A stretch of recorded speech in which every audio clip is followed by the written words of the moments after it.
organ harvesting on prisoners of conscience in China under the rule of the Chinese Communist Party. My name is Nico Benens. I'm president of the Falun Dafa Association here in Belgium, and I'll be your host during this event.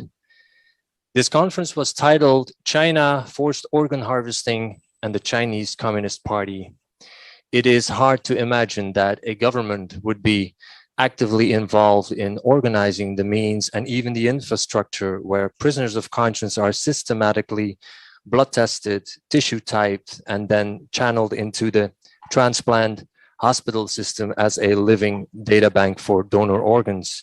But over the years, it has become clear that this is exactly what is happening in China. Among those who have been victimized are Tibetans and even house Christians. Uyghur Muslims, of course, in Xinjiang are said to be targeted as well. As we speak, over 1 million Uyghur Muslims are detained in prison camps in the Xinjiang region. But this terrible crime did not start recently. Organ harvesting has been going on for over 2 decades in China. And initial research made clear that the sharp increase in organ transplants, which took off in the early 2000s, went suspiciously hand in hand with the timeline of the persecution of Falun Gong, a spiritual practice heavily persecuted by the Chinese Communist Party since July 1999. We have an impressive panel of experts lined up for you here today, and so we will be able to discuss this issue in great detail. We will hear international human rights lawyer David Matas, former Vice President of the European Parliament, Mr. Edmund Macmillan Scott.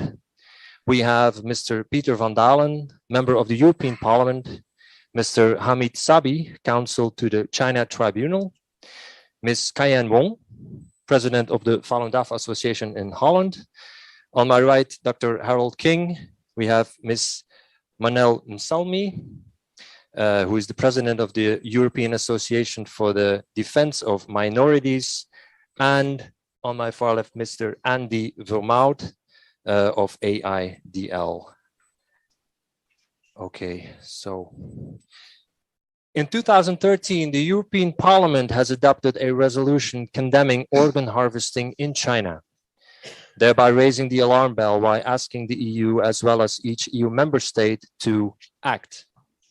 But in the EU, as well as at the federal level of each EU member state, we can see that no one seems to be willing to play the David against this Goliath.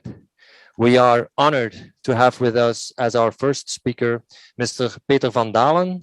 He is a member of the European Parliament as a member of the European People's Party. Mr. van Dalen is also a member of the European Parliament's Subcommittee on Human Rights. Mr. van Dalen, you have the floor. Thank you very much, Mr. Benens. Thank you very much for hosting this important event. I have a busy schedule today, but I managed to find 1 hour to participate because I really think this is an utmost important topic you present to us today. And I'm very honored with all the colleagues speaking today, in particular Edward McGillen Scott, my former colleague, and also Mr. Hamid Sabi, representing the China Tribunal Council as counselor. I really think that's important that we have those speakers amongst the others. And in particular, I want to thank them for also participating.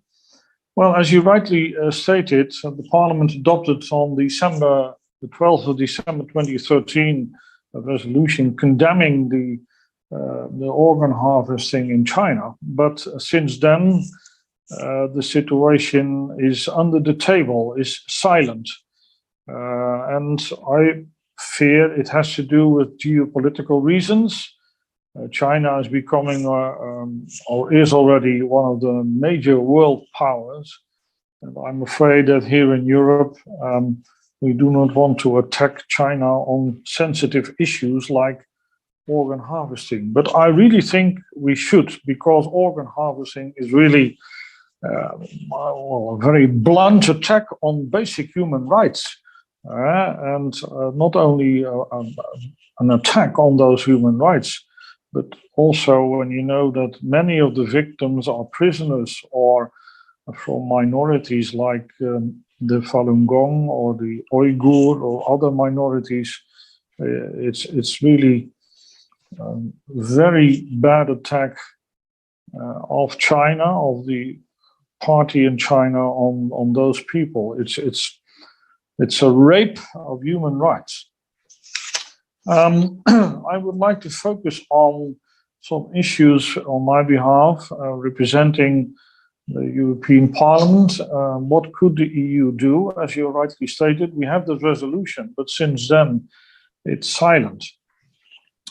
First of all, we have many relations as European Union with China. And for me, it's too much talking about trade, about money, and not enough about human rights and the rights of minorities. It's too much the merchant and too little the pastor. And I really would like to have that we have now put on hold the investment agreement between the EU and China. I think that's a good thing. We should use this as a whipstick to make clear to China that the violation of human rights is important. And as you know, actions speak louder than words, and this whipstick is part of that. And I really think we should keep it on hold until the moment that China really makes serious business of human rights. And one of those rights is the integrity of the body and well, not this organ harvesting, which is a clear violation of every human right you can imagine. That's one. Two, I think it's also important that the member states themselves keep a keen eye on what's happening in China. In many member states, we have business professionals, but also medical professionals who work with China. And I hope the member states make them aware of this organ harvesting practice in China, and that those professionals, both business professionals and medical professionals, keep their eyes and ears open, and that they spot what is going on in China. And thirdly, the European Parliament. Well, let me tell you, it was silent since 2013, but since I'm convinced also by the work of the China Tribunal that this should be on the agenda of the European Parliament, I'm fighting an uphill battle to get this issue, this very grave and serious issue of organ harvesting, back on the European agenda. And it seems my uphill battle might come to a victory, because I was promised by the secretary of the Human Rights Committee, the Droit Committee, as you already mentioned, that we will have, on my request, a hearing on the organ harvesting in China in one of the coming months, maybe December or the first quarter of the next year. So it was really a battle, but I had to push, and I did find some other people to support me, especially in my own political group, the EPP.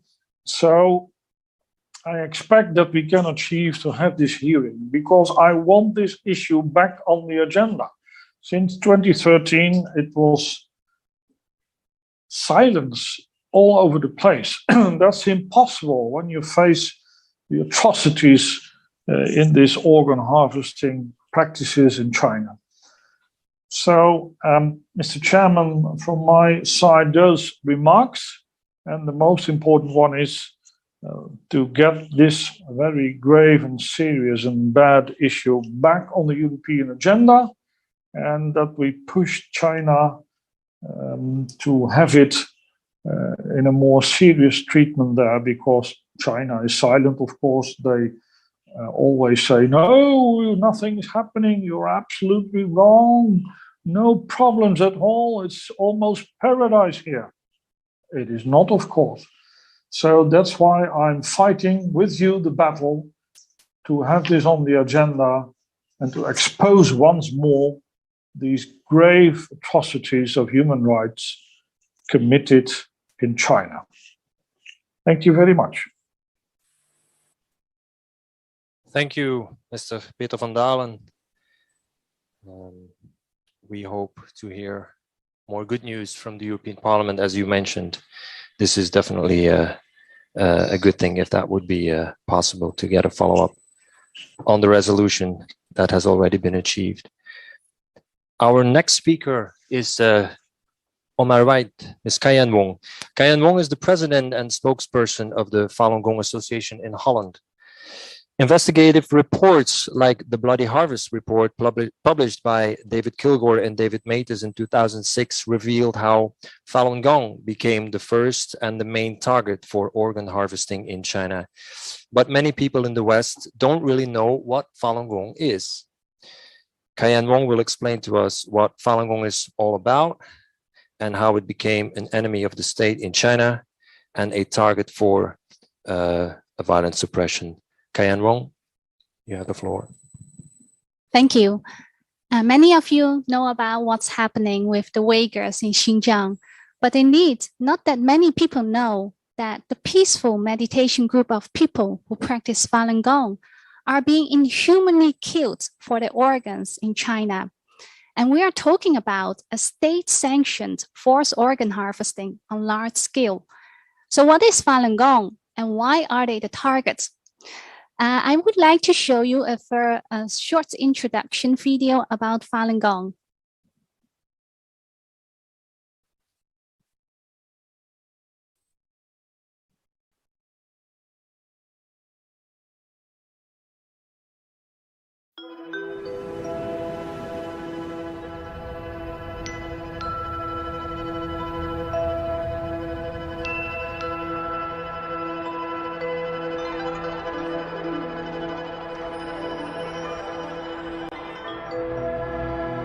Falun Dafa, also known as Falun Gong, is an advanced self-cultivation practice that improves mental and physical wellness through physical exercises and the development of one's character.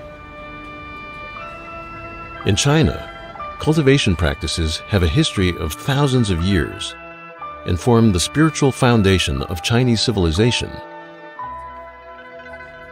In 1992, Falun Dafa was introduced to the public by Master Li Hongzhi. The practice quickly spread because of its profound principles and proven health benefits. By 1999, with over 100 million practitioners, Falun Dafa had grown to become the largest practice of its kind in China and around the world.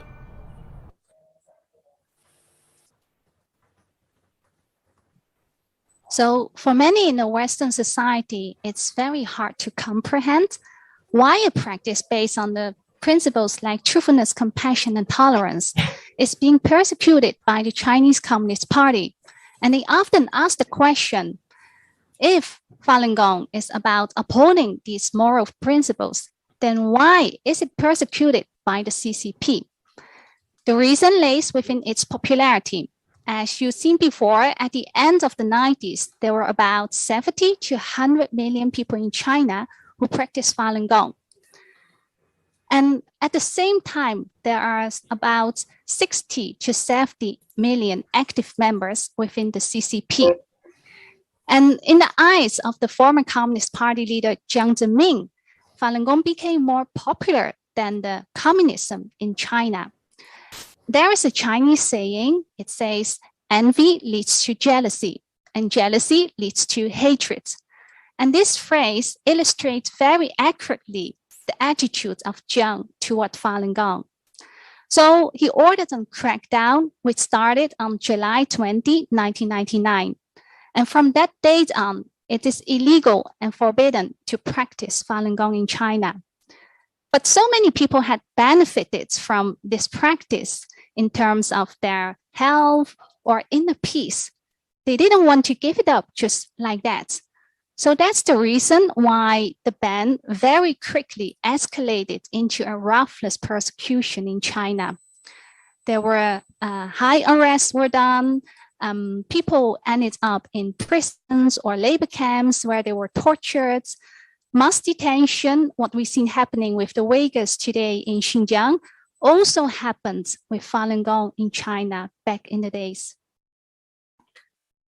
But Falun Gong, at one point, there is estimate that 2/3 of all prisoners in China were prisoners of conscience, and most of them are Falun Gong practitioners.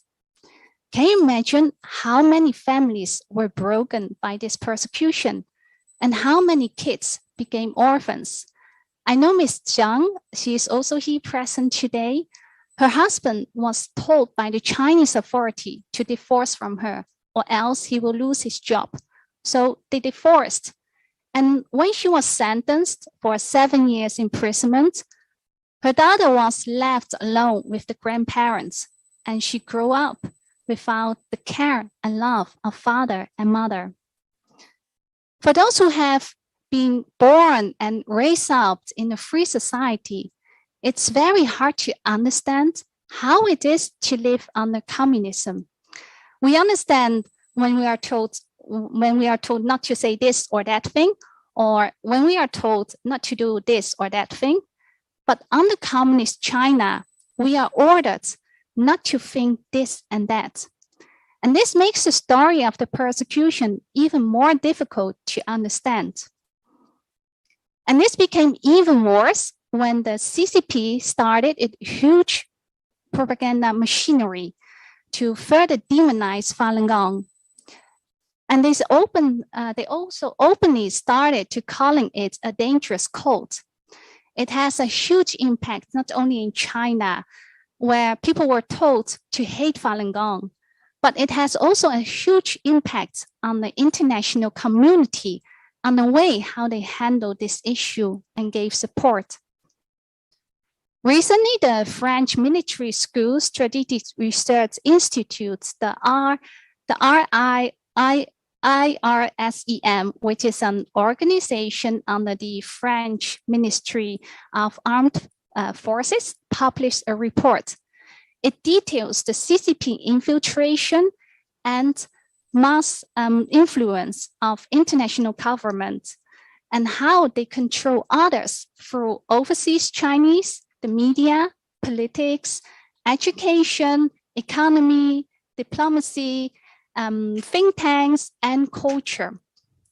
It also highlighted 79 instances of the CCP persecution of Falun Gong, and it gave concrete examples how the CCP bought off the overseas Chinese media and Chinese companies to spread fake information against Falun Gong and incited hatred, which demonized Falun Gong.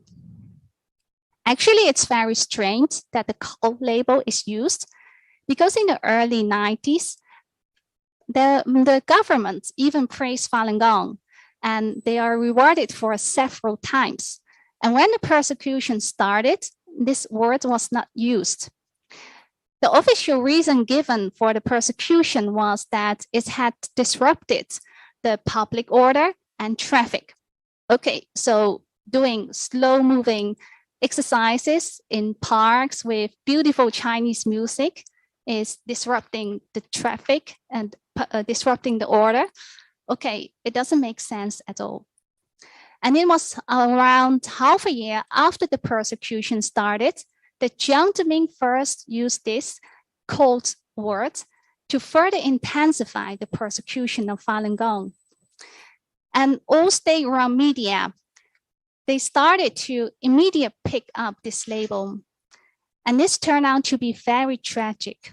And especially when two Canadian researchers, David Gilgore and David Matas, has published a report in 2006 called Bloody Harvests, the killing of Falun Gong for their organs. It indicates that from early 2000 on, the CCP has already started using detained Falun Gong practitioners for organ harvesting. And in the conclusion of the Independent China Tribunal, it stated that Falun Gong practitioners have been one and properly the main source of organ supply, and that forced organ harvesting continues till today. The Chinese propaganda and disinformation throughout the years has been a great stumbling block for the international community to engage in this topic. The CCP has been deceiving the world for many years, arresting and detaining innocent people who are just trying to upholding the principles of truthfulness, compassion, and tolerance, and at the same time using them as the living data bank for donor organs is what many experts called a crime against humanity. After the Holocaust, it was said, never again, never ever, but it's still happening in the communist-ruled China. The COVID-19 pandemic has been terrible for the whole world. But if I can add one positive note to it, it's that this pandemic, along with what's happened in Hong Kong and other things, it lets us see the true nature of the Chinese Communist Party. And everyone knows that the CCP is evil. And do we also know how evil they are? I'm very thankful and honored to be here to speak to you about this human rights tragedy in China. And I would like to thank the organizers for their great efforts and commitment. And thank you all for your attention in this topic. And I think this event is very important, yes, and it can make a real change. Thank you.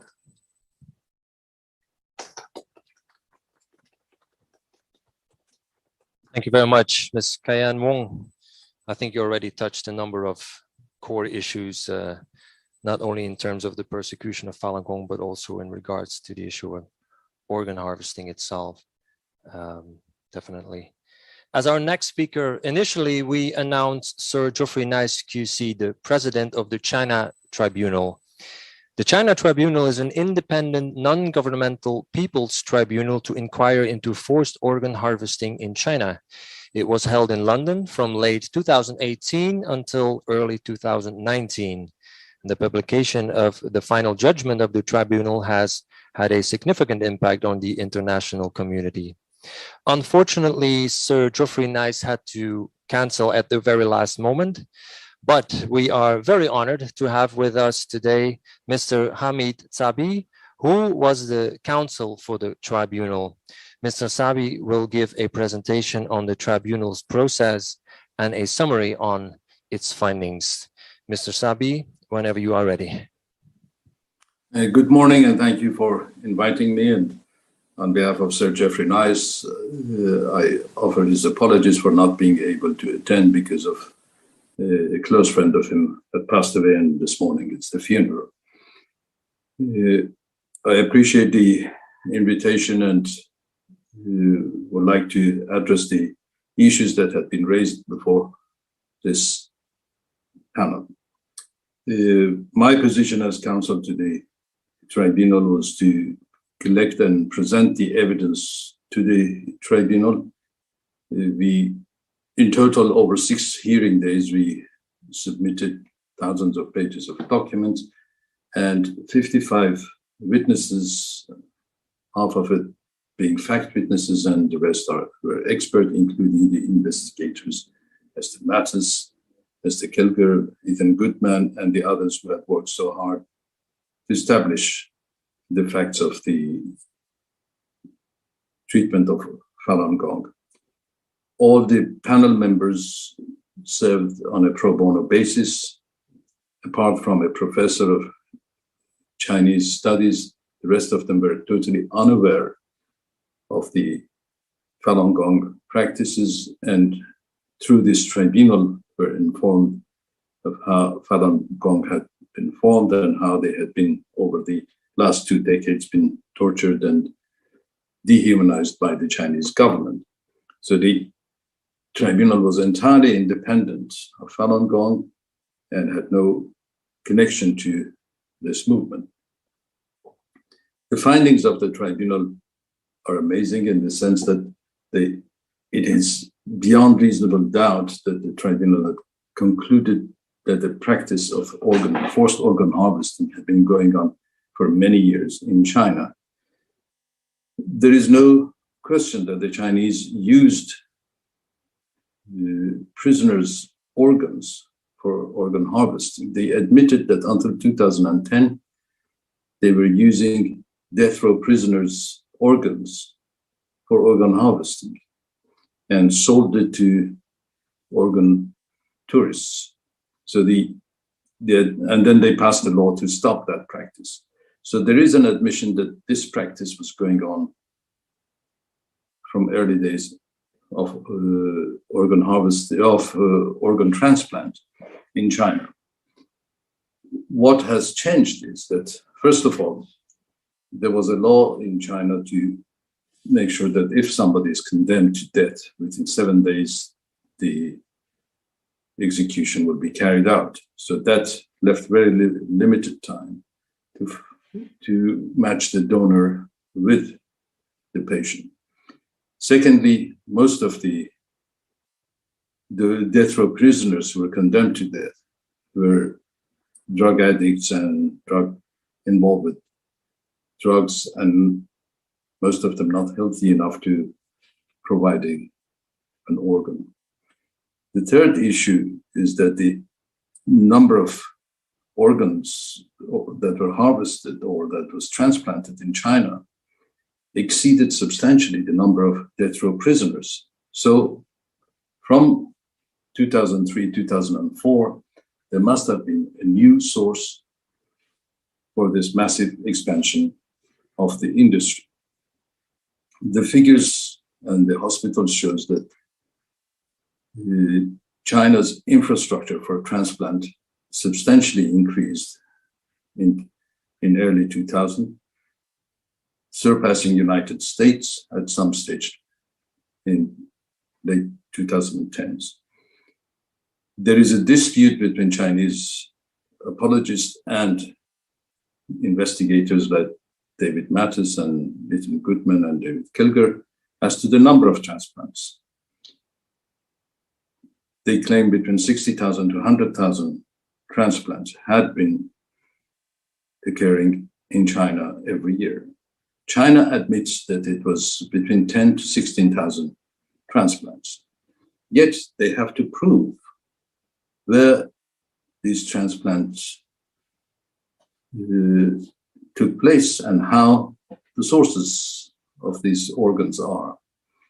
In Western Europe and the United States, it's very clear. Every single transplant is documented, the consent of the donor, the circumstances under which the transplant had occurred, they're all documented. And if somebody wants to check that, they should be able to do that. The Chinese government, under the pressure from the European institutions, also brought in the so-called witness, which is the Chinese Red Cross. Chinese Red Cross has got nothing to do with the International Red Cross Committee. It's an internal Chinese Communist Party organ, so they would certify anything that the Chinese government would tell them to certify. And then China tried to create an organ donor database. At most in 2016, they claimed they had 375,000 donors registered. Under no circumstances, 375,000 registered donor can produce the number of organs that China is claiming. The number of the people who die every year out of these donors who are in a position to donate an organ is very limited. China claims that they have got 2.8 organ from every donor that had passed away to reach to the point of 10,000 organ transplant. This is 180 times of what is achieved in Europe and the United States. It is impossible to make sure that for every single donor, registered donor that dies, he can extract 2.8 organs out.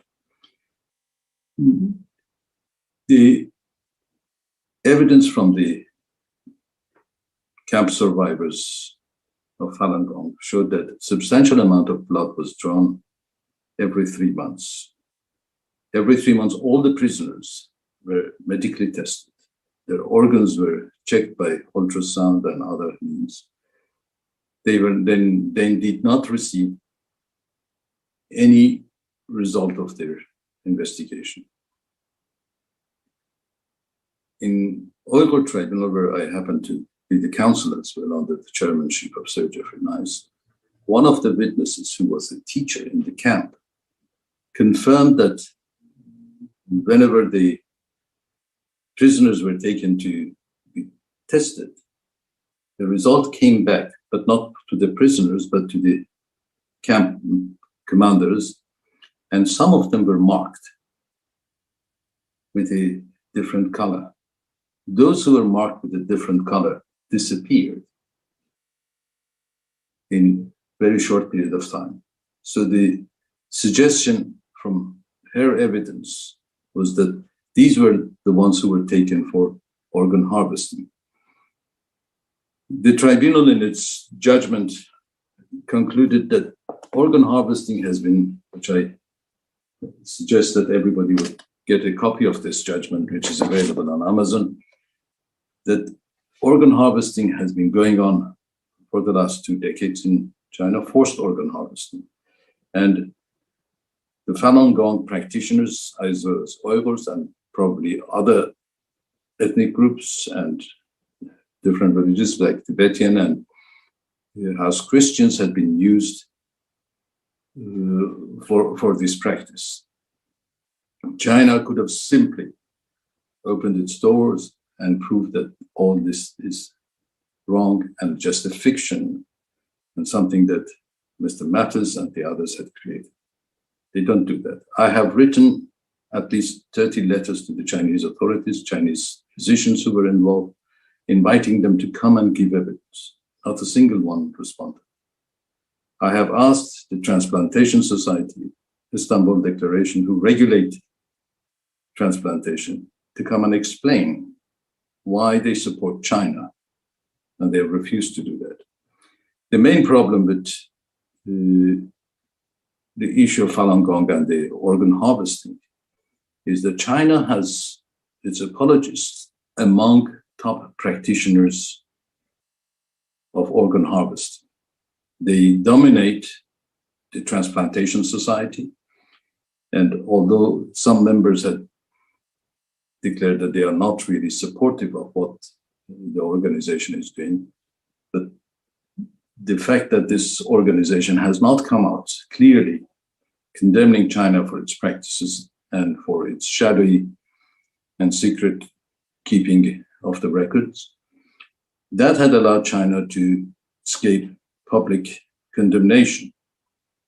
So, but you can see, as your previous speaker said, that people sympathize with Uyghurs very easily because they recognize their existence, and there is no China apologist in the Western world to support China's position.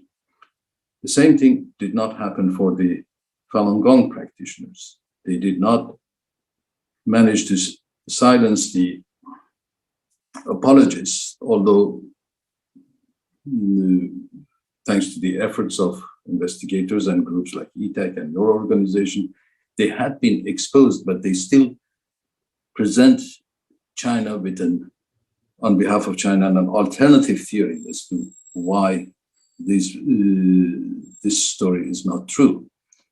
And my suggestion is that the pressure has to be brought to bear on professional organizations that still deal with China, including the Transplantation Society and Istanbul Declaration. They should put their mind at rest that the practice that has been going on cannot be tolerated. They did not condemn China when they were using death row prisoners and forcibly took their organs. And they did not condemn them when they did that to Falun Gong practitioners. Thank you. I think I've used my time.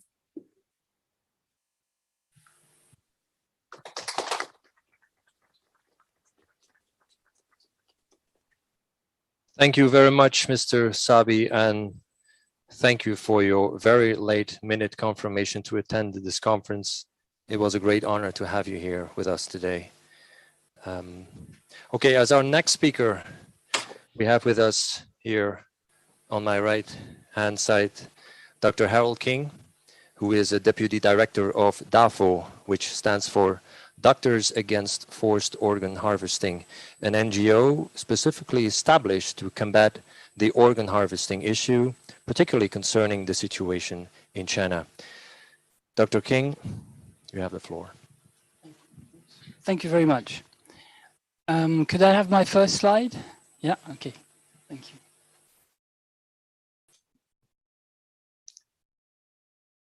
Okay, so thank you very much, Mr. Vermouth and Mr. Cartwright, for inviting Doctors Against Forced Organ Harvesting to speak today. DAFO is a non-profit organization founded by medical doctors in 2006, following the announcement by Epoch Times that forced organ harvesting was occurring in China. DAFO has been nominated twice for the Nobel Peace Prize in 2016 and 2017, and honored with the Mother Teresa Award for Social Justice in 2019.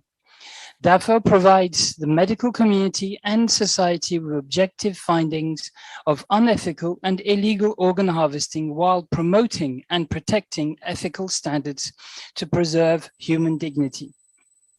Could I have the second slide? Thank you. This meeting comes at a critical time for Europe and the world. Europe, and indeed every single state, world state, are at a crossroads that will determine their very future. However, I am not talking about the pandemic, but the destruction of Europe's traditional heritage. From its birthplace in ancient Greece to the modern day, ethics have influenced conduct and behavior in European societies. The Hippocratic Oath is the guiding principle for the medical profession, and businesses integrate corporate ethics. Consensus on ethical values has shaped the basic rights of the people and laid the foundation for peace and prosperity throughout the European continent. But these values by which we live are being put to the test.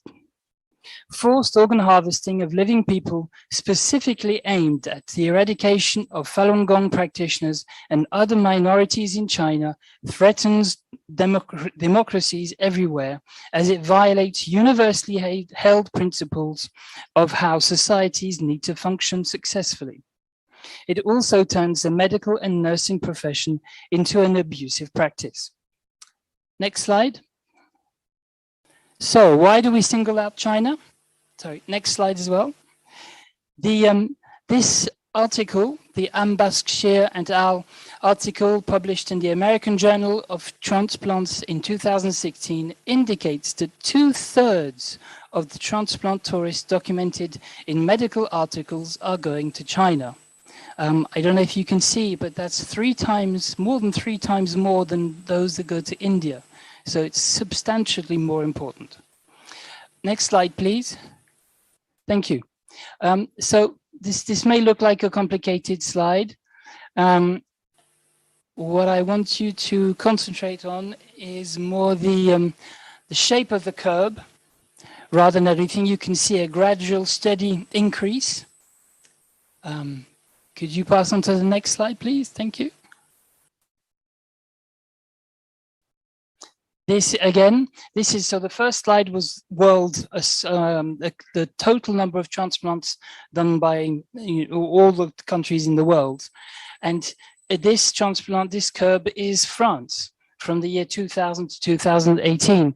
And again, we can see this steady increase, which is the curve that relates to normal transplant that is dependent on organs.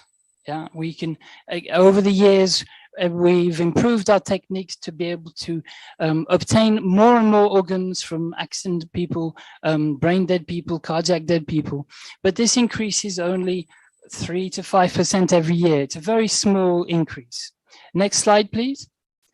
This is China's curve, which, as you can see, looks more like a roller coaster ride than a normal gradual increase.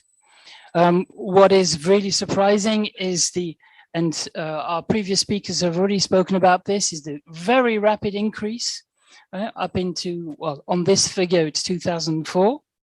And then for some strange reason, this marvelous increase in transplants suddenly stops and reduces. So what happened to all these organ sources? Then there's a period of 10 years where it stays low. And again, no real explanation for why suddenly there's this loss in organs. And then back in 2015, it suddenly goes up again. And actually at the moment, China has actually achieved, or at least published, over 25,000 transplants last year. For me, this is an ideological based curve. We can see that in 2006, there's the publication of the Bloody Harvest Report. In 2008, there's the Olympics, China Olympics. That had a great effect on transplants. There's also the European resolution in 2013 that had a very strong effect on the whole world. Everybody was surprised and supported this resolution, and the Chinese transplant industry had to suddenly realize that there was a lot of pressure on it.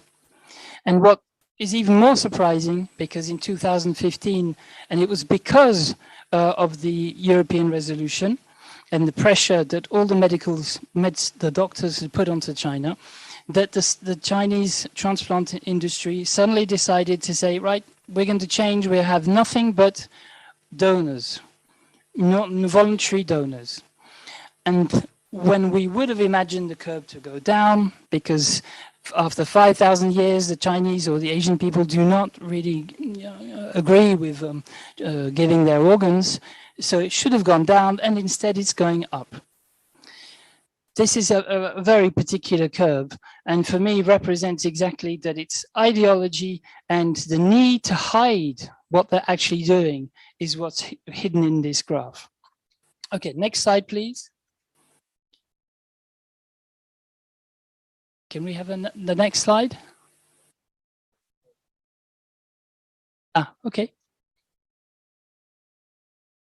It's temperamental.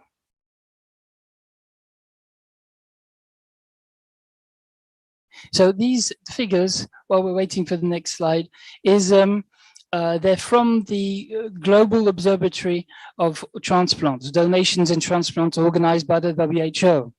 And in the next slide, we will be seeing a message from the English government saying that in 2019, they discovered that the World Health Organization had no means of verifying these figures.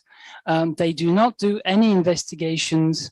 They do not go to China to determine the reality of the figures that we can see here or any other claims that the Chinese government may have. I'll try and continue while we're waiting for the next slide.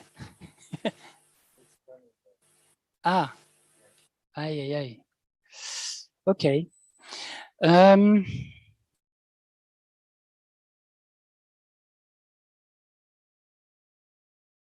Yes, well, the next slides were more graphic slides on the information about how, well, I can talk about it with this graphic. This is very good. This flat part shows that for 10 years, there were 10,000 transplants per year, so-called, that is what the Chinese government told us.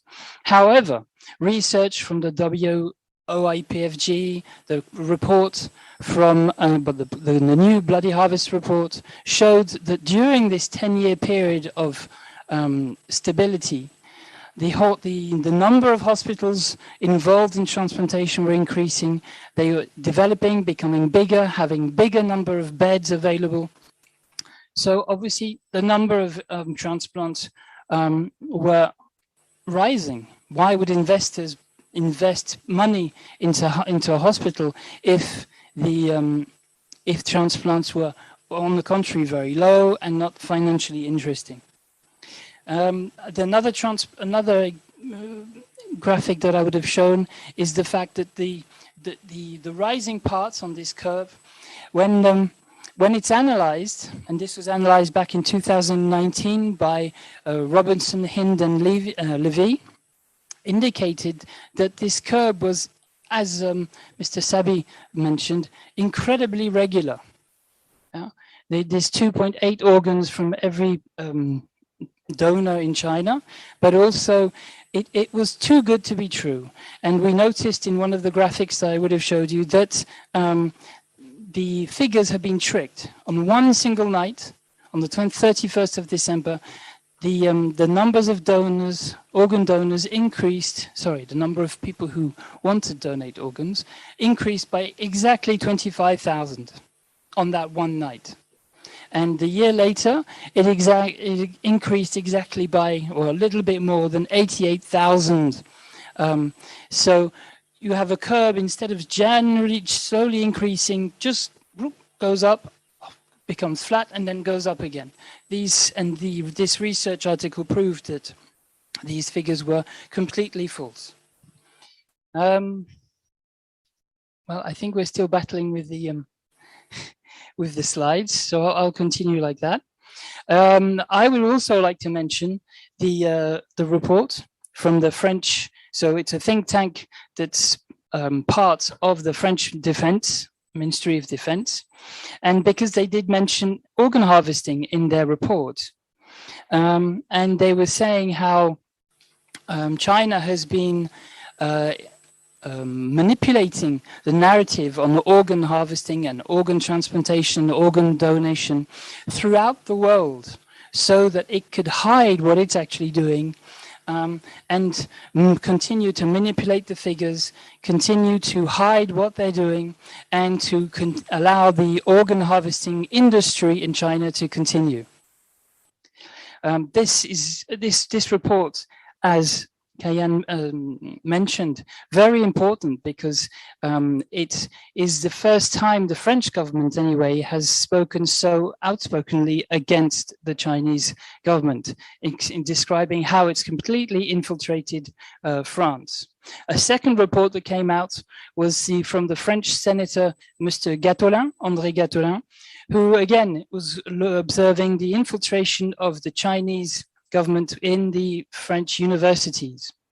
This is a very big problem, and there was an interesting, I wish I could show you the slide, but a very interesting objective of this report was saying that we could, at a French but also European and maybe even a world level, determine a new scale to compare different universities based on human rights, ethics, and not purely on number of students or finances, as the Shanghai rating is actually based. We seem to be out of out of my slides. Doesn't matter. I'll continue. As I said, forced organ harvesters, Doctors Against Forced Organ Harvesting, we try to defend these ethical values. And last month, we were really honored to be able to participate with 4 other NGOs that I would have shown you the names, that are from France. There is CAP, the president is here today, Monsieur Terrival. So he's president of CAP Freedom of Conscience. Thank you very much. Another NGO that's from Japan called the TTRA. A third one from Taiwan called Taiko. And the fourth one called KAOET, which is from South Korea. And all of these NGOs have been fighting for over 15 years, just like us, to defend the ethical values of medicine, but also denounce what the Chinese Communist Party is doing and influencing everyone. So we all organized together a World Summit. We had 38 speakers from 4 continents, from 19 different countries, and they covered different subjects like medical, legal, political aspects of organ harvesting, but also how media have played their role and how this affects our society today. well, I would have had the possibility to show you the different speakers, or some of the different speakers anyway, so that we could have seen the richness of these speeches. Let me just see if I can sign. Well, I think I'll have to finish quite soon, so because my slides aren't coming back. At the end of this World Summit, so it's a World Summit on combating and preventing forced organ harvesting, the 5 NGOs announced the Universal Declaration on Combating and Preventing Forced Organ Harvesting. This is an international document where of the people of the 21st century proclaim their determination to stop the most diabolical atrocity of forced organ harvesting by the Chinese Communist Party. It builds its foundation on unalienable rights, which cannot be deprived by any person or regime, and lays bare the core principles to the universal values, including the inviolability of human dignity and the fundamental protection of human life, body, and freedom. This Universal Declaration proposes measures to combat and prevent forced organ harvesting from gravely violating human values.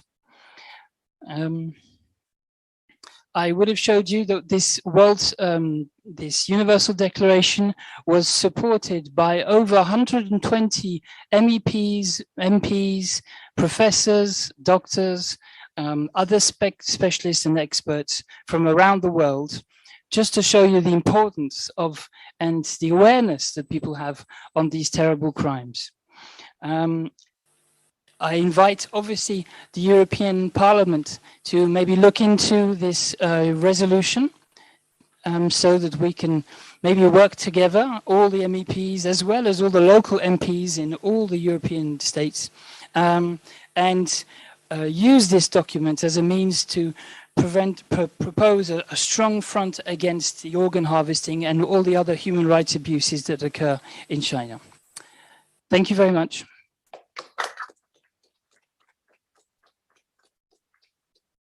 Thank you, Dr. Harold King. Our apologies for the technical difficulties that we've had during your presentation. I'm sure people will be able to find more information, I assume, about the world's on the website of DAFO itself. Definitely take a look. And thank you for coming all the way from Paris to Brussels to attend in person here today. Thank you for your great effort.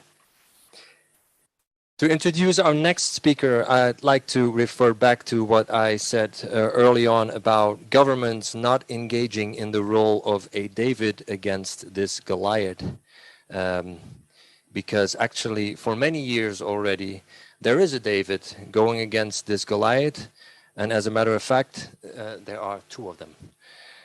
It was Canadian human rights lawyer David Matas and former Canadian Parliament member David Kilgour who initially started researching these allegations into organ harvesting from prisoners of conscience in China, after advertisements were found on websites of both military and civilian hospitals in China, basically saying that anyone who is in urgent need for a donor organ can come to China, and you will be able to receive any organ within a delivery time of 10 days up to 3 weeks after the arrival. This extremely short delivery time sounded very suspicious. Take note at this time, China didn't even have an organ donation program. So Mr. Matas and Mr. Kilgour started an investigation which resulted into the very first report that was published in 2006 on this topic of organ harvesting. The title of the report was Bloody Harvest, the Killing of Falun Gong for Their Organs. After the publication of their report, David Matas and David Kilgour started traveling around the world, and they have been doing so ever since, trying to raise awareness on this, this issue and this terrible crime. Unfortunately, Mr. Kilgour and Mr. Matas could not join us directly today, but Mr. David Matas has sent us a pre-recorded video statement, especially for this conference, and so we are very honored that he can share his expertise on this topic in this way.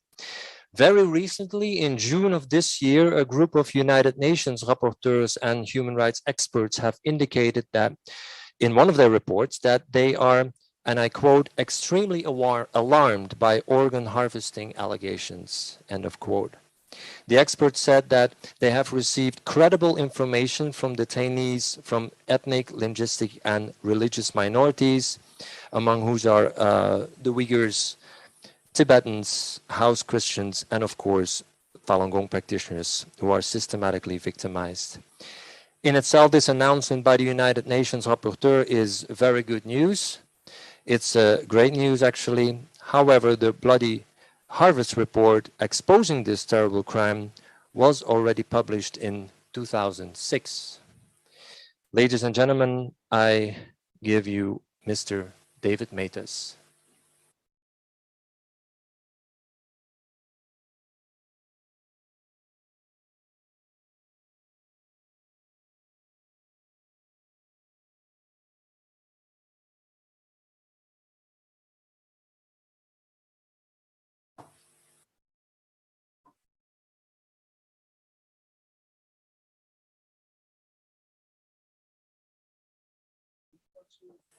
Yes. Okay, we'll come back to Mr. Matas later. No problem. Okay, then we'll go immediately to our next speaker. And actually, I'm very honored to introduce this next speaker. Mr. Edmund McMillan Scott is former Vice President of the European Parliament. And during his time at the European Parliament, he was always has been very much in the forefront when it comes to putting the issue of organ harvesting, as well as the issue of the persecution of Falun Gong in China on the agenda. Mr. McMillan Scott has taken the initiative to even meet in person several Falun Gong practitioners in China, as well as human rights advocates like the famous Chinese lawyer Gao Sichen. Mr. McMillan Scott, even though it's through a Zoom conference call, it's a great honor to have you again here with us in Brussels, and to say it in the way that I always heard you announce your speakers, which is a line that I have to admit I have a little bit stolen from you. You have the floor.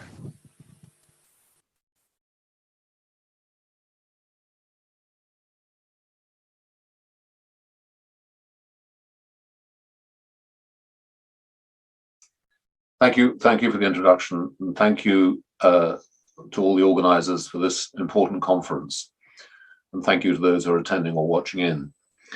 I was elected European Parliament Vice President in 2004 and held the Human Rights and Democracy portfolio until I left the European Parliament in 2014. And from 1997, I'd worked on the EU-China strategy, which was a commercial trade arrangement, and visited China frequently between 1997 and 2006. In 2006, aware of the mounting concern about the persecution of Falun Gong by the Chinese Communist Party, I visited Beijing and encountered various individuals, including a former prisoner, who told me that he had been in the prison hospital where he saw the body of his buddy, a cadaver, with holes where apparently body parts had been removed. And this was the first indication to me personally, in evidence, that this heinous crime was taking place. I also encountered, as you said, Gao Shisheng, who had in 2005 investigated the persecution of Falun Gong. He's a Chinese human rights lawyer, Christian, and unfortunately he was arrested later that year and went through various imprisonments and has now disappeared. But nevertheless, the international community has been waking up to the persecution of Falun Gong, and more recently, the Uyghurs and Tibetans. I have met hundreds of Falun Gong former prisoners who've gone through the normal 3 years of torture to get them to recant their practice. But many, many, many thousands, estimated by the China Tribunal, to which I gave evidence in 2018-19, between 60 and 90,000 individual Falun Gong prisoners were being murdered each year for their body parts. There is mounting evidence that this constitutes genocide.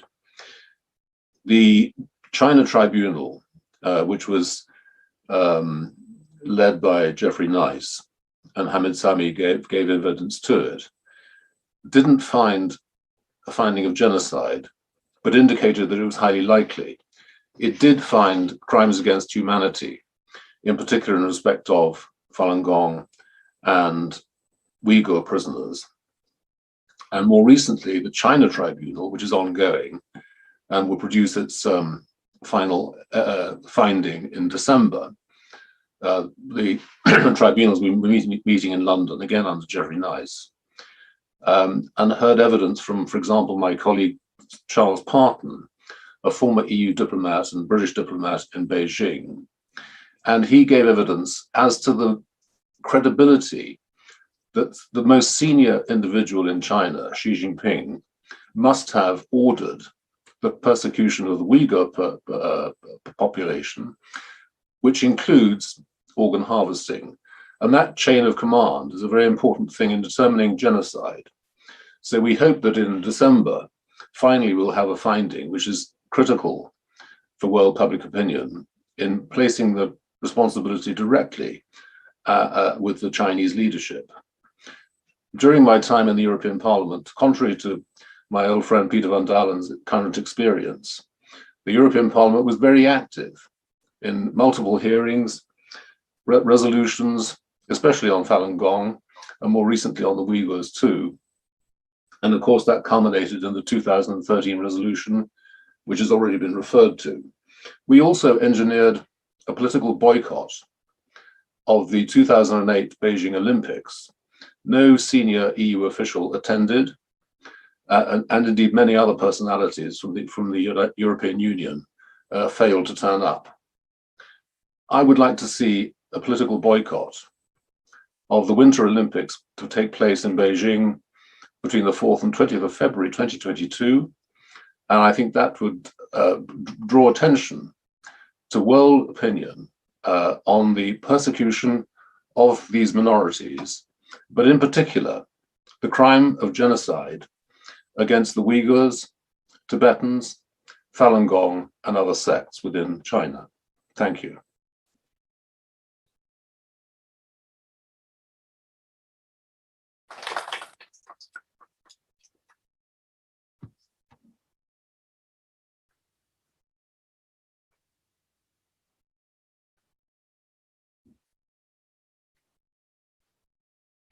Okay, we're back. The technical issue with David Mehta's speech will be solved very soon. So for our next speaker, we'll go to Manel Salmi. She is researcher and environmental humanities and American studies, and also the president of the European Association for the Defense of Minorities. Ms. Salmi, go ahead. Thank you. Good morning, everyone, and thank you for coming here today to support the Falun Gong community. I'm honored today to be here and to share with you this issue and to share with you the persecution and the human rights violation of this community. So my speech is entitled Falun Gong Persecution and Organ Harvest. Millions of innocent people in China lost their jobs, dropped from school, were jailed, tortured, or killed simply for practicing their own religion. For these people, practicing their own religion today in China is really dangerous because we can get rid of you by the Chinese authorities. You can be jailed, you can be tortured, or worse, millions are detained or imprisoned. For several people in China, the basic reality of the campaign against Falun Gong has been long periods of detention, between quotation marks, reform through labor camps or prisons. China's Gulag system, after farcical or non-existent trials, others are held in detention centers, or what we call black jails, which is a network of extra-legal detention centers within China. Detainees are forced to work up to 20 hours per day, producing without pay toys, Christmas tree lights, soccer balls, etc. for exports. Those who refuse are tortured or are arbitrarily detained. The widespread detention and imprisonment of Falun Gong practitioners has been reported by the World Health Organization, the US Department of State, Amnesty International, and plenty of other Western media. There is a kind of brainwashing, or what we call transformation, in camps, jails, or in special re-education centers. Detained practitioners are forced to undergo what can only be described as brainwashing. The Chinese Communist Party goal is to force these people to renounce to their spiritual beliefs or to look at their religious belonging as dangerous, and also to be exposed to this kind of psychological persecution, or what we call brainwashing.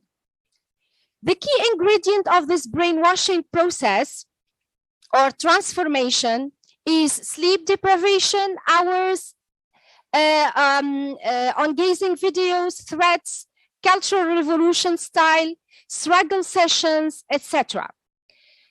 But stubborn individuals who refuse to follow these instructions are injected with psychotropic drugs in asylums as treatment for the mental disturbance of incorrect political thinking. Since early 2000, the use of torture on detainees has been widely documented by major media, human rights organizations, and also international human rights organizations. There are a minimum of 100,000 cases of torture documented by Mengu organization, and reason to believe that these numbers are true, and sometimes several times higher. Common torture techniques include shocking with electrical batons, burning with iron, trying the body in painful position, rape and sexual torture of women belonging to the Falun Gong community in detention, and also organ harvesting. The party's ultimate solution for the vast number of incarcerated front adherents, however, is far more terrifying. Estimates from multiple separate independent reports indicate that there are thousands of people from the Falun Gong community who are killed, or killed so as to extract their vital organs, which becomes a huge transplantation business in China. Livers, kidneys, hearts, and cornea are off from the living, anesthetized social movement adherents with matching blood types and sold to party officials and other desperate yet wealthy individuals from China and abroad. Undercover investigators' phone calls to China hospitals have caught doctors boasting about this practice on tape. In June 2021, UN independent experts expressed their concerns at allegations of organ harvesting on minority groups, including Falun Gong practitioners, Uyghurs, Tibetans, Muslims, and Christians in detention in China. Consistent with the statements, the experts, including Mr. Fernand de Varenne, Special Rapporteur on Minority Issues, Mr. Ahmed Shahid, Special Rapporteur on Freedom of Faith or Belief, Ms. Niles Melzer, Special Rapporteur on Torture and other and human degrading treatment or punishment, revived, I quote, credible information that detainees from ethnic, linguistic, or religious minorities could also be forcibly subjected to blood tests and organ examinations like ultrasound and X-rays without their informed consent, while other prisoners aren't required to undergo such examinations. The results of the examinations are reportedly registered in an exceedingly database of living organ sources that facilitates organ allocation. End of quote. In March 2020, a report by the NGO Doctors Against Forced Organ Harvesting, DAFO, which we have the honor to have the president here, on the forcible removal of organ in China and its global implications, denounced forced organ harvesting as an aberrant, murderous practice by the Chinese Communist regime. In EU parliamentary question written in December 2020, a report by Doctors Without Boundaries mentioned that forcible harvesting of organs from prisoners has been permitted in China since 1984. The Chinese political party began persecuting followers of Falun Gong in 1999. Since then, the annual number of organ transplants in China has risen by 300. It's estimated that over 60,000 transplant operations happen each year. The World Health Organization should worry about the organ transplants in China and check if these organs are forcibly harvested or not. Human rights activists and health experts are questioning the WHO stance regarding China's donation program.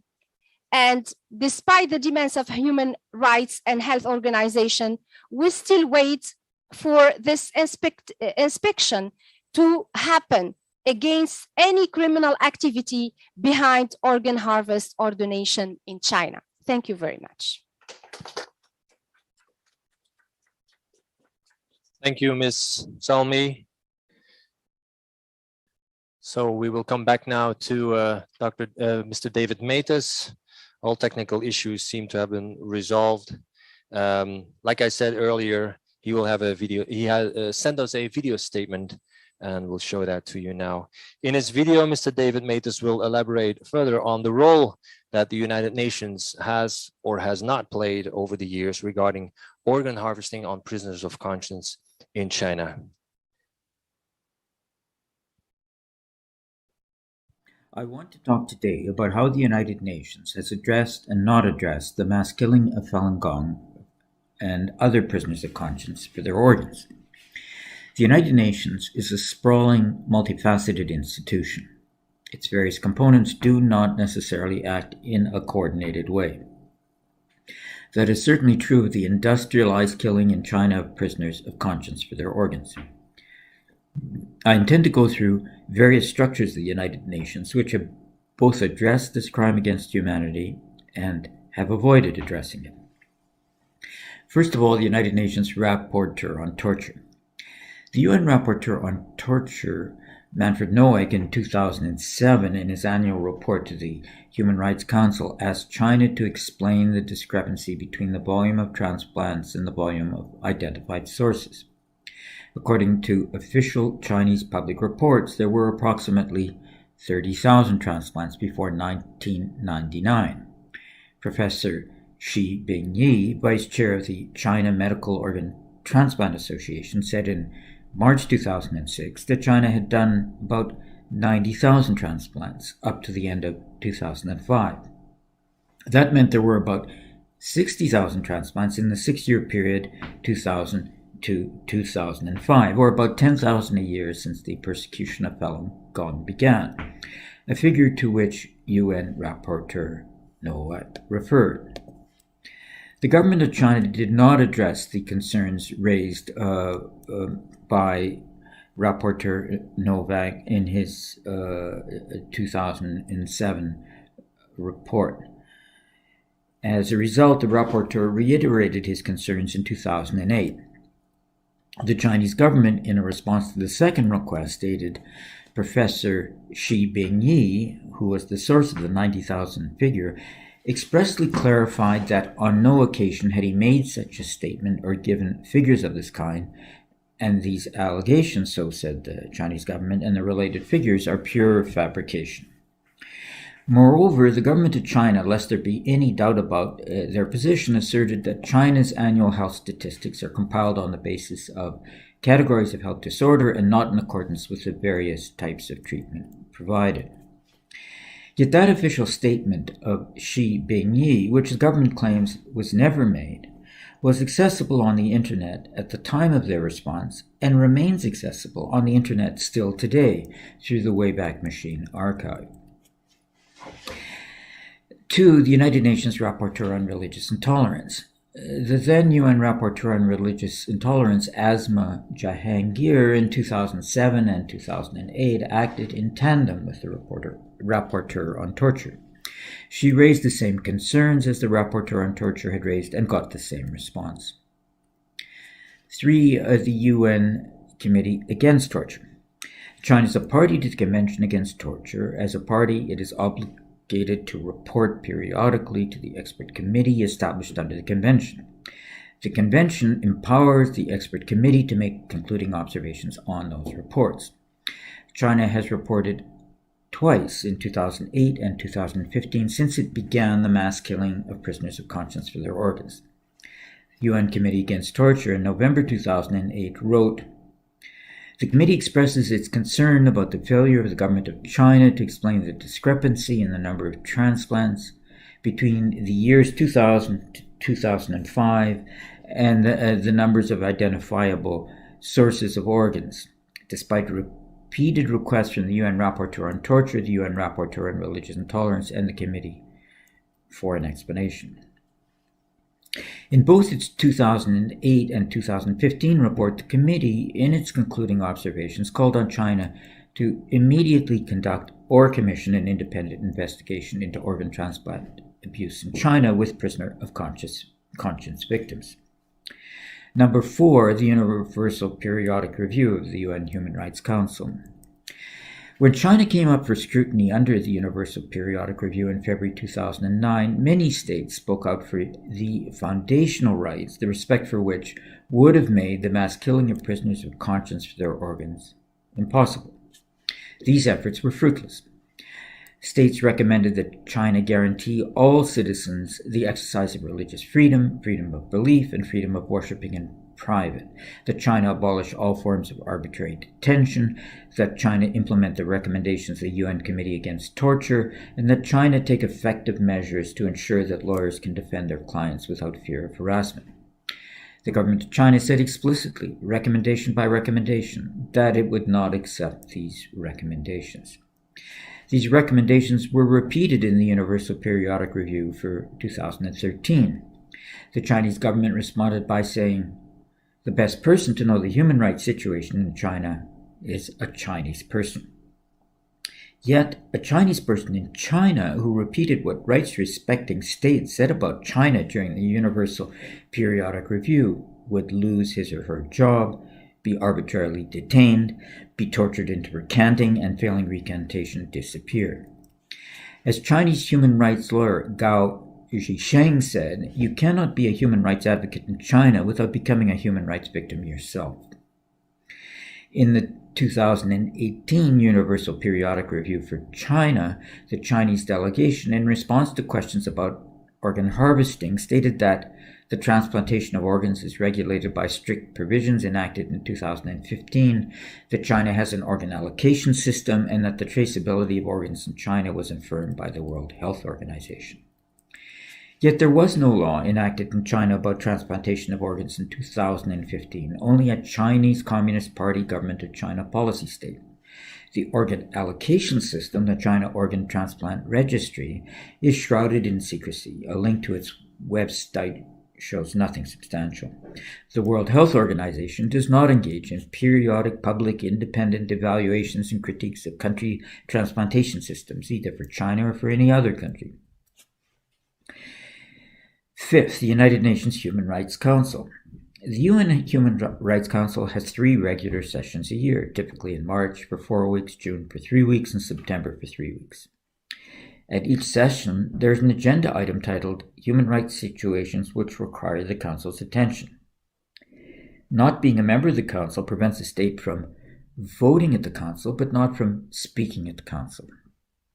organ transplant abuse in China with prisoner of conscience victims has not to date been drawn to the attention of Human Rights Council sessions, but it could and should be. Number 6, the United Nations High Commissioner for Human Rights. The Office of the UN High Commissioner for Human Rights was presented in December 2013 with a petition which had nearly 1.5 million signatures from 53 countries and regions asking the High Commissioner to call upon the government of China to end immediately the forced organ harvesting from Falun Gong prisoners, to initiate an investigation which could lead to prosecution of the perpetrators, and to call upon the government of China to end immediately the persecution of Falun Gong. The Office of the High Commissioner for Human Rights did nothing with this petition other than suggesting contact with the United Nations Office for Drugs and Crimes in Vienna, the UN bureaucracy responsible for trafficking in humans for the purpose of organ removal. Number 7, United Nations Office for Drugs and Crime. The UN Office for Drugs and Crime agreed to a meeting for March 2014 with a delegation to address organ trafficking in China. Shortly before the agreed date of the meeting, the office cancelled the meeting, claiming that they were busy. The delegation, having already made their travel arrangements, came anyways. They were then told by email after arrival that organ trafficking did not fall within the ambit of the office. An official email stated, "A meeting would not be productive, as my section's work, the human trafficking section, does not include what you refer to as organ harvesting or the other issues covered in your email." The UN office distinguishes between human trafficking for the purpose of organ removal, for which it asserts responsibility, and organ trafficking, which is the type of abuse in China, over which it claims it does not have jurisdiction. Number 8, United Nations Human Rights Council experts. 11 Human Rights Council experts, in a joint statement made in June this year, 2021, expressed extreme alarm at reports of alleged organ harvesting targeting minorities in detention in China. The experts called on China to allow independent monitoring by international human rights mechanisms. The Chinese government, in response, described witness testimony of this abuse as coming from actors making false statements in order to achieve their ulterior motive of dishonestly drawing the attention of international public opinion. As we saw with the reaction to the quoting of what Xi Bingyi said, attacking the messenger rather than the message is a common Communist Party tactic. The Chinese official response further referred to a number of laws which prohibit organ transplant abuse.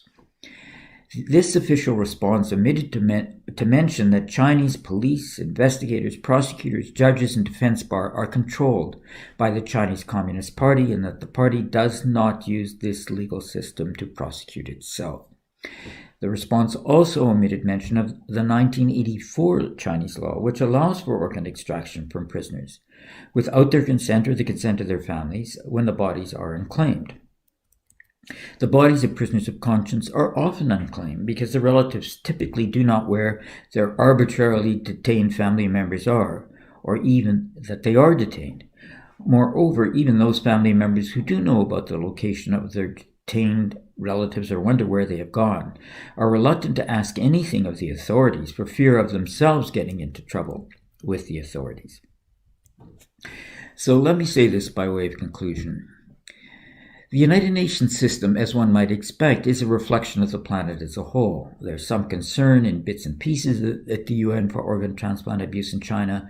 However, it is sporadic, belated, piecemeal, haphazard, and insufficient. The response to the mass killing of innocents for their organs should be commensurate with the wrong, yet we are far from that now. The United Nations provides a platform for human rights concerned governments and experts to express their values and concerns. That platform can be used to a lot better effect than it has been to date when it comes to organ transplant abuse in China with prisoner of conscience victims.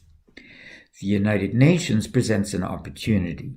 Human rights respecting governments and experts should take advantage of that opportunity. The United Nations must not be an opportunity lost. Thank you.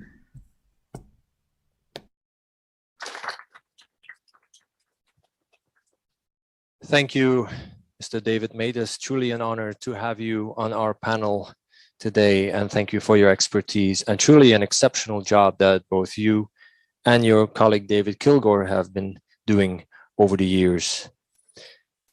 This brings us to our last speaker for today, Andy Vermouth.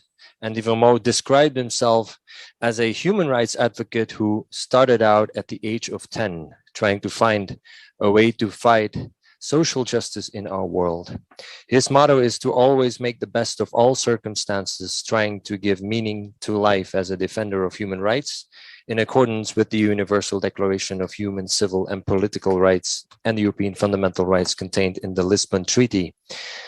Andy Vermouth is currently affiliated with the International Alliance for the Defense of Rights and Freedom, AIDL, which is consulted by the United Nations and vice versa, an organization that promotes fundamental rights through a global state reform organized by citizens. Mr. Andy Vermouth, you have the floor. Thank you. This morning, I already practiced Falun Gong for the first time in my life. So I was really happy to do it. It was really an experience. So I just wanted to say something before I begin with my official speech. I have audio transcriptions, 2 audio transcriptions of 2 former ministers of China, the Minister Bio Suchong, Minister of Health, and the Minister of Defense, Liang Zhuangli. I have audio transcriptions in which the system is actually saying that they have done this with the Falun Gong. So where ministers themselves are saying this. This is in Chinese.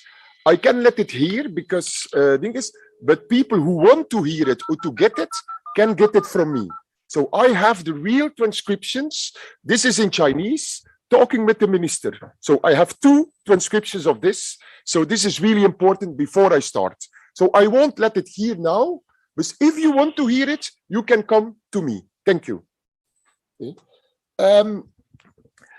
When individuals discussed the Chinese holocausts of organ thefts, I felt very uneasy. As a global world citizen, when I discovered our events internet link. All of this because the Holocaust refers to a very dark period in Western culture during which Jewish people were killed in gas chambers, sometimes burned alive and herded into camps for annihilation by Nazi Germany. Humanity's brutality reached an all-time high there. Therefore, it is my firm belief that we cannot use this term in any other contexts. Additionally, the term genocides should not be used casually. The United Nations defined genocides in 1948 in the Convention on the Prevention of and Punishment of Genocides, in which they declared genocide to be an international crime and committed to preventing it and punishing it. In Article 2, this convention defines genocide as any of the following acts committed with the intent to destroy in whole or in a part a national, an ethnic, a religious, or a racial group, by murdering members of this group, inflicting serious bodily or mental harm on these people. It's a partial physical destruction, taking measures intended to repress the members of the group. When I consider this description, what is happening to the Chinese Falun Gong practitioners, it does not match the official United Nations definition of genocide here.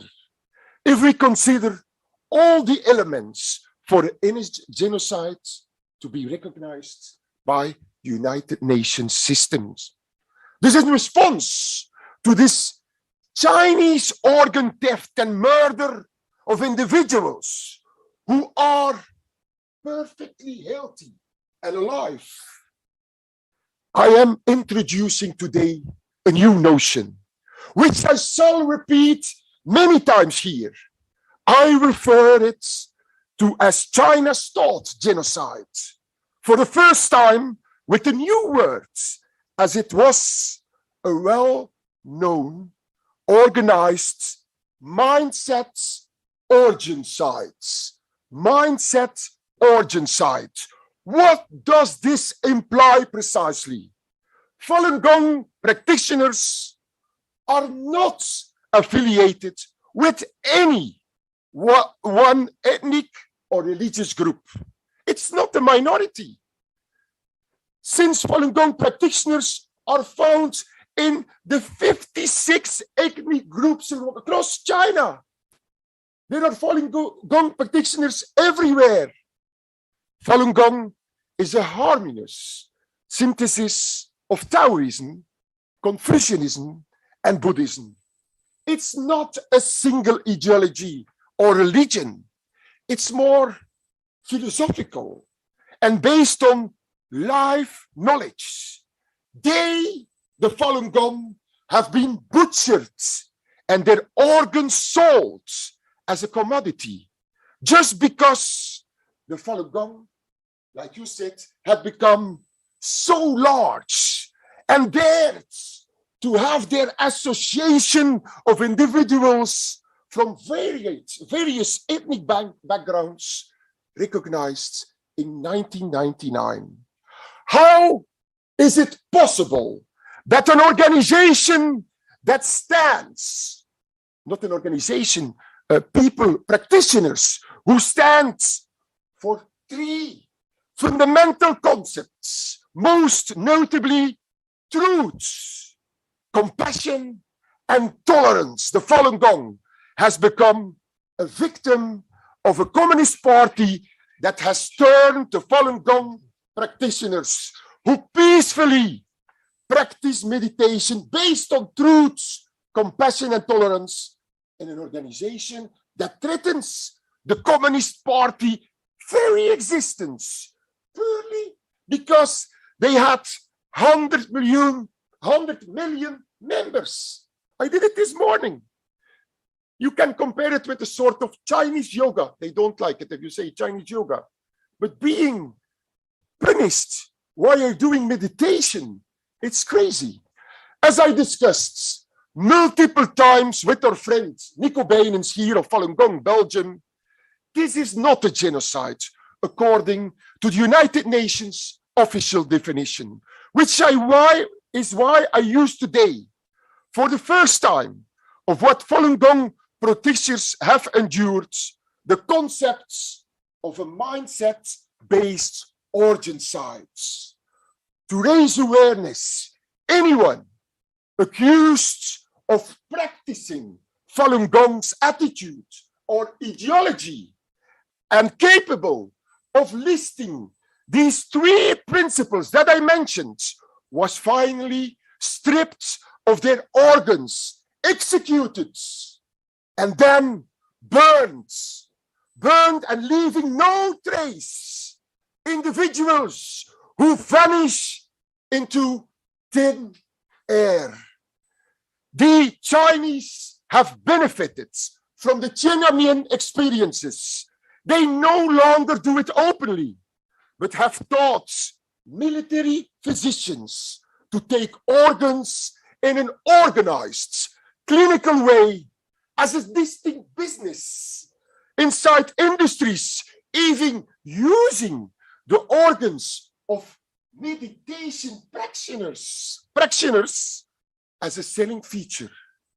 I too feel goosebumps when I consider these Chinese regime horrors, put an end to the Falun Gong practitioners' mindset-based origin sites, Han Chinese, Uyghurs, Mongols, Koreans, Tibetans, Kyrgyz, Tajiks, Russians, Uzbeks, Han-Chu are only 10 of the 56 ethnic groups, I won't mention them all, don't be afraid, who are victim of the Chinese Communist Party's all-seeing mindset-based origin sites.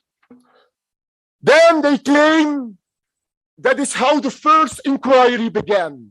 They placed advertisements on the websites of military hospitals and even private hospital. Thus, there is a connection with the government, which is already obvious. And then they said that they discovered adverts on their website indicating that anybody could travel to China for an organ transplant between 10 days to 3 weeks after arrival. That is, and they bring individuals to China. They have medical examinations on the spot, and then they provide you the assurance on forehand. And they say to you, you cannot make that type of guarantee, but they do it. They give you the assurance that you will get a good organ. And when the organ doesn't work, Nico Bainen said it to me yesterday, they can do it 3 times. They can do it 3 times. Can you explain it, Nico? Can you explain it? What happened? Yes, can you explain it with somebody? 3 organs. One example I heard, actually, I heard it from Mr. Edmund William Scott, who shared this story about a practitioner, about a patient who received an organ that failed. Then he received another organ, which failed again, and then received a 3rd organ right after each other. So this is in the West, it's virtually impossible. That this is normally impossible. Knowing how scarce such organs are is just a matter of hours before the donor's death necessitates the transplant. Today and even tomorrow, we also call for an acknowledgement of the Chinese Communist Party suppression of the Falun Gong as an organized, mind-based, what did I say? Origin sites. Yes. Put an end to the mentality-based annihilation of Falun Gong practitioners. All 56 distinct ethnic groups of China are victims of this mindset-based origin sites at the hands of the Chinese Communist Party. There were secret agreements struck with the Chinese government many years ago at the start of the Falun Gong persecution, in which they said that this goes hand in hand with the Chinese market's exponential expansion. And they said, all right, if you want to profit, if you want to benefit or economic success, that's okay. But we'll give you a list of topics we don't want you to touch. You may talk them with us, but only behind closed doors, which is precisely the same attitude at the European consul's level here. So they said, all right. And then they obtained the list, and they informed us that the Falun Gong was at the top of the list of topics that can't be discussed. Numerous administrations in the whole European Union who adhere that and continue to ensure that they don't want to know.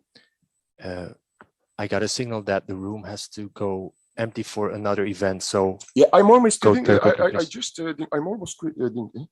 So the Falun Gong was never a sectarian group, which is critical to understand. Not even faith. Yes, they will never attempt to mount you.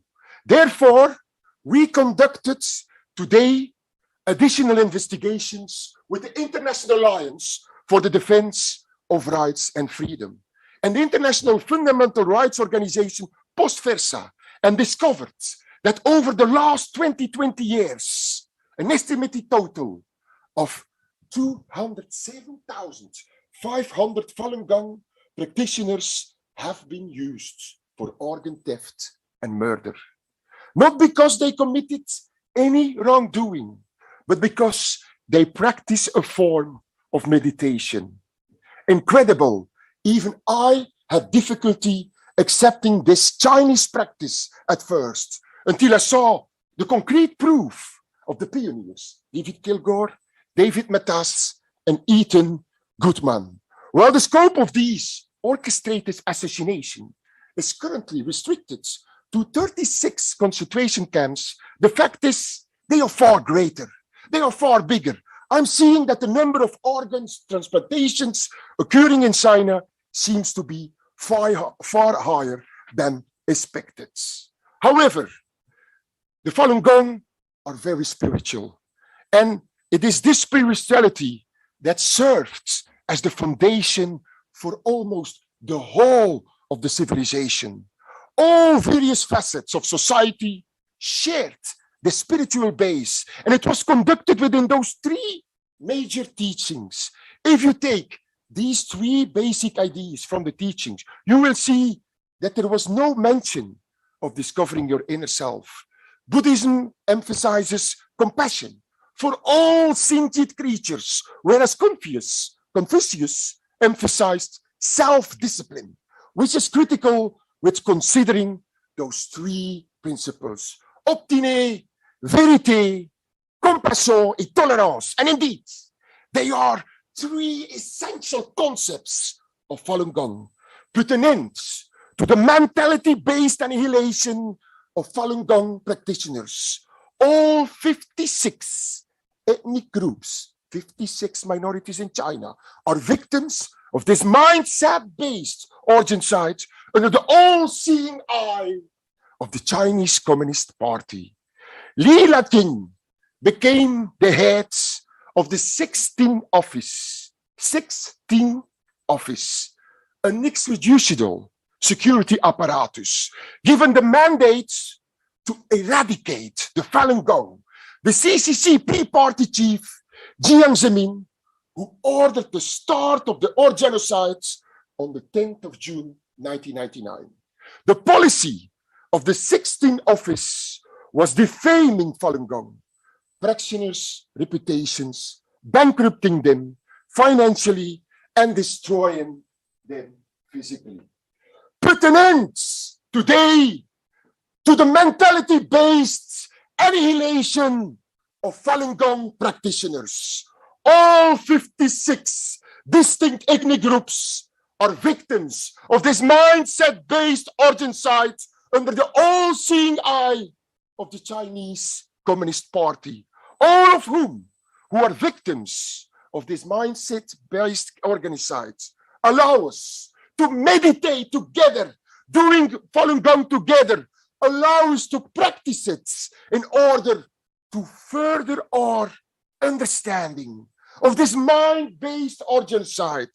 Extend the meaning of the word origin-side.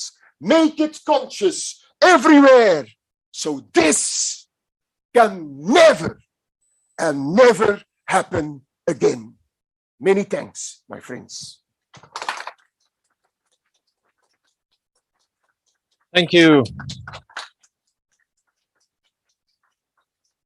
Thank you, Mr. Andy Vermode. This brings us to the end of the list of our speakers and a conclusion of today's conference. Tackling this terrible crime of organ harvesting in China can only start with creating awareness. I think this conference, with the help of a very impressive list of speakers here today, will be able to create awareness and achieve that. From that point on, it's up to our policymakers as well as the media to first of all do your own research, find the courage, and go against this tidal wave coming our way from Beijing. This conference will become available as a permanent link on YouTube. So I would say spread the word and let more people know about this hideous crime, or as David Matas once described it, as a new kind of evil in our world. Thank to all our speakers, Mr. David Matus, Mr. Edward McMillan Scott, Mr. Peter van Dalen, Mr. Hamid Sabi, Ms. Kayan Wong, Dr. Howell King, Ms. Manel Salmi, and Mr. Andy Vermoot, together with Mr. Gary Cartwright from EU Today. Thanks a lot for initiating this event. It was a great honor for me to host it. Thanks everyone for coming. Thanks everyone for watching online, and see you next time around. Bye-bye.